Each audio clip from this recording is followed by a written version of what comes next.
up in the sky. Look, it's captivating. It's energizing. It's Eliances Heroes. Eliances is the destination for entrepreneurs, investors, CEOs, inventors, leaders, celebrities, and startups, where our heroes in business align. Now, here's your host flying in, David Kogan, founder of Eliances. That's right. And we have so many amazing things and people that are changing the world. I recently just had on Ed Begley Jr., right? He's the actor, environmentalist, and also, too, is thank you for the feedback we continue to have. Yeah, that's right. When I interviewed the former CEO of Apple. So make sure that you go to Eliances.com. That's ELIANCES.com, because as you know, it is the only place where entrepreneurs align. All right. So let me talk to you about our next hero. You may not recognize his name offhand, but I can guarantee you'll definitely know what product he came out with, because it changed the world, literally changed the world. We have with us and the honor to be able to interview Martin Cooper. Think about that name for a minute. American engineer. He is the inventor known as the father of the cell phone. In other words, he was the one that created the first cell phone with Motorola. Not the second, the first. And let's get started here. Martin, how in the world can you create the first cell phone at Motorola? How is that possible? Well, David, you have to be motivated to do something like that. And we at Motorola were motivated by the fact that we were in the two-way radio business, and we were providing two-way radios in cars. So every police officer in their car had a two-way radio. And when we could put a radio in an officer's hand or a business person's hand, we discovered that they had a new freedom that they had never had before. That if you had resources moving around, you could be much more efficient if you could reach them by radio. And then the bell system. You remember the bell system? Maybe you're too young, David, but the bell system was the monopoly that ran all telephones in the old days. If you wanted a telephone, you couldn't even buy it; you had to rent it. And they announced that they were going to provide this kind of communications to everybody. And the way they were going to do it was with car telephones. Could you imagine? You know, we had been trapped in our homes and in our offices by that copper wire for 100 years, and now we're going to be trapped in our cars. We just didn't believe that. We thought that people needed the freedom to be able to communicate everywhere. And so we took the bell system on. We had a battle for 14 years between 1969 and 1983. And Motorola finally won that battle. The FCC, the Federal Communications Commission, who manages our radio spectrum, they made a decision that, first of all, communications would be personal, portable, not car telephones, and that there would be competition. And that's where we are today. But but Martin, like, how did you? I mean, where do you even start taking something that's not ever been created before? How do you even, how does the idea, you talked about a little bit about how the idea came to be, but then how do you take that from a two-way radio to doing a cell? Well, my friends would tell me it was fear and greed. But what really happened was that we took this thing on because we thought the bell system was doing the wrong thing. And it turns out that they were winning. It looked like the FCC was about to make the wrong decision. And that is what really motivated us. The whole issue has to do with people. This was a people solution. We knew that it was the right thing to do. And we also knew that talking about something in a theoretical way doesn't mean a thing. You have to really demonstrate things clearly and put my marketing hat on, and concluded that the only way to do this was to actually put a handset in the hands of these decision makers, the congressmen, the FCC, and let them actually see what this freedom is, feel it. And that's what motivated us to build this thing. I made the decision in November of 1972. You were probably not born then, David. I had defined what the product was going to look like. And by March, in 3 months, we assembled a team of extraordinary engineers, and they actually built not only a working handheld portable, but also the system that made this portable work. It was a remarkable achievement. And if that wasn't enough, you also co-founded a number of wireless companies too. Well, you have to keep busy. So I was very fortunate to be at Motorola for 29 years. And that's what I did at Motorola. They let me be what you might call an entrepreneur. I started the radio paging business, which was a huge industry until the cell phone put that industry out of business. Right. And I started a number of other products as well. Well, I'm very fortunate too. You want to know why? Because I have the opportunity to be able to interview you. That's right. We have with us Martin Cooper, American engineer and inventor, as known as the father of the cell phone, on the Eliances Hero Show with me, the host, David Kogan. Make sure you go to Eliances.com. That's Eliances.com.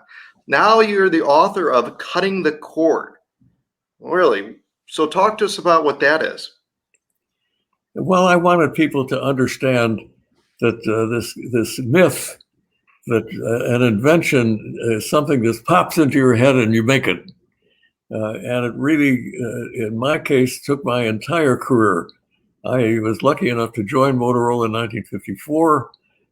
I started to work on very elementary wireless kinds of things.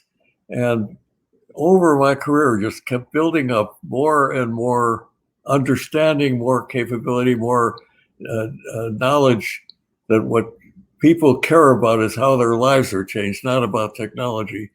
And so that's the first part of my book.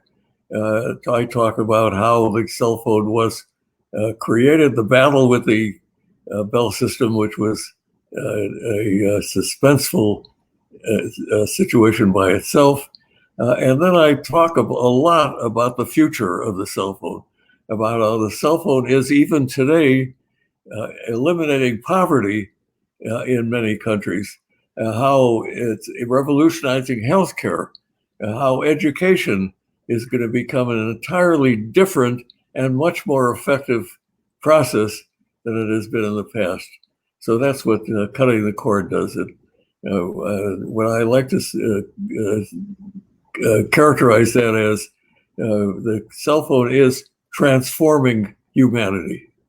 I mean, Marty, could you ever believe it? I mean, you're always reminded of it every time you use your cell phone, like that this came from you. This evolved from something you created, and now everyone's got one. Do you ever, what goes through your mind? I mean, I would just be like, well, that's because of me. That's, I mean, everybody who's walking's got one. Well, you have to know that I feel a sense of pride, but you should also know that I did not do this all by myself. It took a lot of wonderful people who believed in me.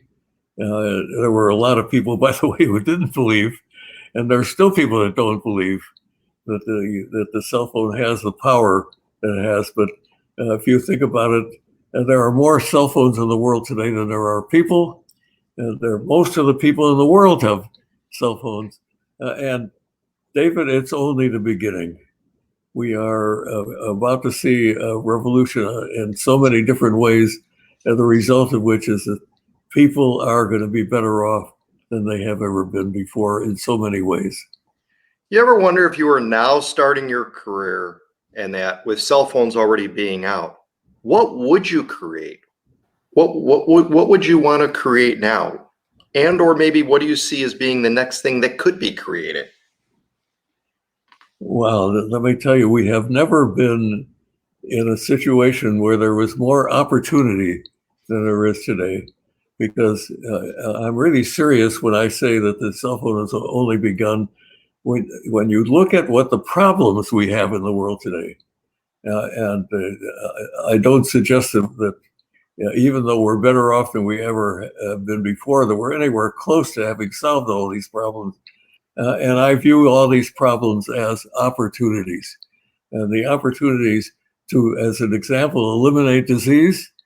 Hundreds of businesses are going to be based upon the fact that a cell phone connects a person to anything, to another person, but also to a computer. And if you measure things on the human body, you can anticipate diseases and shut them off before they happen. That will engender hundreds of companies all by itself. I mentioned education. The whole concept of what a teacher is going to change. The teachers are going to have to relearn and talk about new ways of educating people. And the result of this is that people are going to be smarter. That may be a shocking thing to you to know that your children and the children of your colleagues are going to be smarter than you were, but that is a reality. And think of all the businesses that are going to be started because of that knowledge about the whole way that we're educating people. The whole idea of how people collaborate. You already know, David, that one person doesn't do anything. It takes a crowd, sometimes a crowd of two, but most often a lot more. And just think about when Marconi invented radio, when Einstein came up with the theory of relativity, the way you collaborated is you wrote a letter to somebody. And a couple of weeks later, you got an answer back. And you that process could take years in what takes minutes today. You send an email, you get a response immediately. You pick up the phone when you have an idea and exchange ideas with somebody else. That is such a powerful motivation to changing society, and that I'm not embarrassed at all for being optimistic about where we're going today. Marty, I want to do a little looking around right now. We're at your place right now. What is something that you value the most, or something that's unique to you at your place where we're at? It's people like you, David. I hate to compliment you because I know what a swell head you already have, but the ability to meet with smart people, to exchange ideas, to be stimulated, to know that even at my advanced age, you've been nice enough not to talk about how old I am, so I'm not going to do that. But the science is that your body may deteriorate with age, but your brain does not. Your neurons do not deteriorate to any significant degree unless you really get sick. And there's no reason why somebody at advanced age can't keep thinking. And the idea that I can have really smart people like you ask me intelligent questions and exchange ideas is the heart of what my life is today. Wonderful, wonderful. We have time for one more question, and that is the advice that you may have now for the young adults out there, how they can go about making an impact like you have. Well, I just wrote a blog, which you can find at martycooper.com or sometime in the near future. To extend the comment I just made, you never stop learning. You can keep learning all your life. And the young people should know that when they get out of school, their education is just starting. They have to keep an open mind. You have to keep looking for new ideas to get excited about the process of learning, because that process never stops. You can keep learning until you die, and that learning it gives you the power to create, the power to think, the power to do things. So the title of my thing is advice to students of all ages: don't ever grow up. I love it. Don't ever grow up. That's right. Martin Cooper, will you help produce a product that changed and revolutionized the world of how people communicate and led to the creation of the growth of new industry? You know what? That's a hero. Martin Cooper, American engineer. Make sure you get his book, cutting the cord at your local bookstore or at Amazon. Cutting the cord. This has been David Kogan with the Eliances Hero Show.